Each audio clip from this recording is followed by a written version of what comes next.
बहुत ही पुराने समय की बात है। महात्मा बुद्ध अपने प्रिय शिष्य आनंद के साथ कहीं जा रहे थे। रास्ते में उन्होंने देखा एक अधेड़ उम्र का व्यक्ति एक चट्टान पर बैठा रो रहा है। वह उसके पास गए और बोले, क्या बात है मित्र, तुम कौन हो और क्यों रो रहे हो? आनंद की बात सुनकर उस व्यक्ति की सिसकियां थम गईं। वह अपने आंसू पोंछते हुए बोला, मैं पास के ही गांव का रहने वाला एक बहुत ही बदनसीब व्यापारी हूँ। मैं जो भी कार्य करता हूँ वह बिगड़ जाता है। व्यापार के चक्कर में मैंने अपनी पत्नी के गहने गंवा दिए। मैंने अपने परिवार को भी खो दिया है। यहाँ तक कि हालात आजकल ऐसे हैं कि मेरा घर भी गिरवी पड़ा है। मुझे तो लगता है कि मैं किसी काम का नहीं हूँ। मेरी किस्मत ही खराब है। उसकी बात सुनकर आनंद बोले, मित्र, तुमसे किसने कहा कि तुम्हारी किस्मत खराब है? जरा मुझे भी तो पता लगे कि तुम्हारी किस्मत में क्या खराबी है। वह व्यापारी बोला, पहले मैं खेती करता था, पर हर साल उसमें घाटा होता था। कभी सूखा पड़ जाता तो कभी अधिक बारिश होने के कारण फसल बर्बाद हो जाती। इससे परेशान होकर मैंने व्यापार करने का निश्चय किया। मैंने पत्नी के गहने बेचकर अपना व्यापार प्रारंभ किया, लेकिन मेरा व्यापार भी नहीं चला। शुरू में मेरे परिवार वालों ने मेरा साथ दिया, लेकिन जैसे जैसे मुझे नुकसान होने लगा, मेरे परिवार वाले भी मुझसे दूर हो गए। मैं यह सब उनके लिए ही तो कर रहा था, लेकिन अब वह लोग मुझे देखकर नजरें फेर लेते हैं और मुझे ही मेरे परिवार की दुर्दशा का जिम्मेदार मानते हैं। उस व्यक्ति ने एक गहरी लंबी सांस ली और फिर बोला, मेरा एक मित्र है। उसने भी मेरे साथ अपना व्यापार प्रारंभ किया था। उसका व्यापार अच्छा चल रहा है। वह जब भी मेरे घर आता है तो अपनी सफलता की कहानियां सुनाता है। उसकी बातें सुनकर मेरे घर वाले भी कहते हैं, उसे देख और कुछ सीख। वह आगे कहते हैं कि तेरे बस का कुछ भी नहीं है। उन लोगों की बातें सुन सुनकर अब तो मुझे भी लगने लगा है कि शायद मेरे बस का कुछ भी नहीं है। अब तो मुझे अपना जीवन ही व्यर्थ लगने लगा है। मेरे मन में ख्याल आता है कि अपना जीवन समाप्त कर लूं। मैं यहाँ इसी इरादे से आया था, लेकिन हिम्मत नहीं कर पाया। इसीलिए यहाँ एकांत में बैठा रो रहा हूँ। आनंद बोले, ओह, तो यह बात है। वैसे क्या तुम इसके अलावा कुछ और भी कहना चाहते हो? उसकी बात सुनकर वह व्यक्ति बोला, एक तो मेरा हर काम खराब हो जाता है, दूसरी ओर मेरा मित्र है जो हर समय मुझे नीचा दिखाने का प्रयत्न करता है। मुझे समझ में नहीं आता कि मैं क्या करूं। आनंद बोले, क्या तुम अपनी मित्र की बातें सुनकर दुखी हो जाते हो? वह व्यक्ति बोला, हाँ, मैं उसकी बातें सुनकर बहुत ही दुखी हो जाता हूँ। आनंद ने आगे पूछा, तुम्हें किस बात का दुख होता है? अपने असफल होने का या फिर मित्र के सफल होने का? अब आनंद का सवाल सुनकर वह व्यक्ति एक पल के लिए सोच में पड़ गया। फिर वह बोला, अगर सच कहूँ तो मुझे अपने असफल होने का उतना दुख नहीं होता जितना कि मित्र के सफल होने का होता है। अर्थात यदि तुम्हारा मित्र असफल हो जाए तो तुम्हें खुशी प्राप्त होगी? आनंद ने प्रश्न किया। वह व्यक्ति बोला, हाँ, मुझे बहुत खुशी होगी।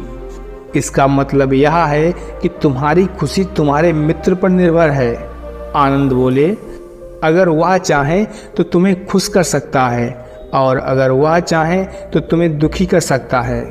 तुम स्वयं से न तो खुश हो सकते हो और न ही दुखी हो सकते हो। अर्थात तुम अपने मित्र के गुलाम हो गए हो। उस व्यक्ति ने दोनों हाथ जोड़कर कहा कि ऐसा न कहे महात्मन, आपकी बातें सुनकर मुझे कुछ आशा बंध रही है। आनंद बोले, जब हम किसी से आशा बांध लेते हैं तो उस पर निर्भर हो जाते हैं। ऐसे में हमारी खुशी और दुख भी उस पर निर्भर करने लगता है। इससे बेहतर है कि तुम अपने आप से आशा बांधो। जब तुम ऐसा करोगे, साथ ही पूरे जतन से काम करोगे, तो तुम्हें सफलता अवश्य प्राप्त होगी। ऐसा कहते हुए आनंद ने एक पल के लिए उस व्यक्ति की ओर देखा, फिर अपनी बात आगे बढ़ाई। तुम्हें लगता है कि तुम्हारा मित्र तुम्हें दुखी करने आता है, पर अगर विचार करो तो वह बातें तो सच्ची ही कहता है। वह अपने संघर्ष और अनुभव की बातें बताता है। तुम उन बातों से बहुत कुछ सीख सकते हो। तुम्हें इसके लिए उसका धन्यवाद करना चाहिए कि तुम्हें घर बैठे कुछ अनुभव मिल रहे हैं। तुम उन अनुभवों का लाभ उठाओ, नई शुरुआत करो, कर्म करते जाओ, हार मत मानो। एक दिन तुम्हें सफलता अवश्य मिलेगी। आज तुम जिसे अपना बुरा वक्त या बुरी किस्मत कह रहे हो, एक दिन यह बदल जाएगी। इसी के साथ तुम्हारे विचार भी बदल जाएंगे। और देखना, जब तुम्हारा अच्छा वक्त शुरू होगा तब तुम्हारा मित्र भी तुम्हें अपनी सफलताओं की कहानियां नहीं सुनाएगा। तब वह अपनी असफलताओं की बातें बताएगा ताकि तुम उसकी बातें सुनकर भ्रमित हो जाओ, तुम्हारा आत्मविश्वास हिल जाए। लेकिन उस समय भी तुम्हें अपनी बुद्धि का प्रयोग करना होगा। तुम्हारा मित्र जैसे आज तुम्हें दुखी करने के लिए आता है, उस समय भी वह तुम्हें दुखी करने आएगा, क्योंकि जिस तरह उसे दुखी देखकर तुम्हें मजा आता है, उसी तरह उसे भी तुम्हें दुखी देखकर उतना ही मजा आता है। वह व्यक्ति बोला, आपने सही कहा, लेकिन मेरा सबसे बड़ा दुख यह है कि मेरे परिवार के लोग भी इसमें शामिल हैं। वास्तव में मैं अपने परिवार के लिए अच्छा करना चाहता था, लेकिन वह लोग भी मेरी बात नहीं समझते हैं। वह भी मुझे गलत कहते हैं और अब तो वे मेरे साथ भी नहीं रहते। आनंद बोले, मैं समझ गया, तुम्हें सांत्वना चाहते हो। वास्तव में इस दुनिया में सभी लोग सांत्वना ही चाहते हैं। हम चाहते हैं कि हम जो कुछ भी करें लोग हमारी प्रशंसा करें, लेकिन आमतौर पर ऐसा होता नहीं है। इसीलिए हम दुखी हो जाते हैं। हमें लगता है कि हमारे मित्र परिवार वाले सब मतलबी हैं। लेकिन अगर तुम किसी को अपना परिवार मानते हो और उसके लिए कुछ करना भी चाहते हो, तो तुम्हें ऐसा क्यों लगता है कि तुम दूसरों के लिए कुछ कर रहे हो? वास्तव में तुम अपनी खुशी के लिए कर रहे हो। इसीलिए परिवार के लिए कुछ करना वास्तव में अपने लिए ही करना होता है। लेकिन अगर ऐसा करते समय तुम्हें लगता है कि तुम दूसरों के लिए कर रहे हो, तो तुम दुखी रहोगे। और अगर तुम्हें लगता है कि तुम अपने लिए कर रहे हो, तो तुम खुश रहोगे, क्योंकि जब तुम अपने लिए कुछ अच्छा करते हो या करना चाहते हो, तब तुम्हें सांत्वना की जरूरत नहीं पड़ती। आनंद की बातें सुनकर उस व्यक्ति के चेहरे के भाव बदल गए। वह बोला, आप सही कह रहे हैं, मैं समझ गया हूँ। अब तक मेरी किस्मत खराब इसलिए थी क्योंकि वह दूसरों के हाथ में थी। अब मैं अपनी किस्मत को अपने हाथ में रखूँगा। मैं फिर से प्रयत्न करूँगा, पूरे मन से काम करूँगा, और जब तक सफलता नहीं मिल जाती मैं चैन से नहीं बैठूँगा। उस व्यक्ति की बात सुनकर आनंद मुस्करा दिए और उसे एक छोटी सी डिबिया देते हुए बोले, इस डिबिया को हमेशा अपने पास रखना। इसमें एक ऐसा राज है जो तुम्हें बड़े से बड़े दुख से भी बाहर निकालेगा। लेकिन इसे तभी खोलना जब तुम्हारे जीवन में कोई रास्ता न दिखाई दे और तुम्हें लगे कि सब व्यर्थ है, यह दुनिया व्यर्थ है और यहाँ रहना भी व्यर्थ है। उस व्यक्ति ने आनंद को धन्यवाद दिया और डिबिया को लेकर चला गया। उसने नए उत्साह के साथ फिर से अपना व्यापार आरंभ किया। उसका व्यापार चल पड़ा। अपनी मेहनत और लगन के बल पर वह एक बड़ा व्यापारी बन गया। परिवार वाले भी उसके साथ आ गए और उसका जीवन हंसी खुशी बीतने लगा।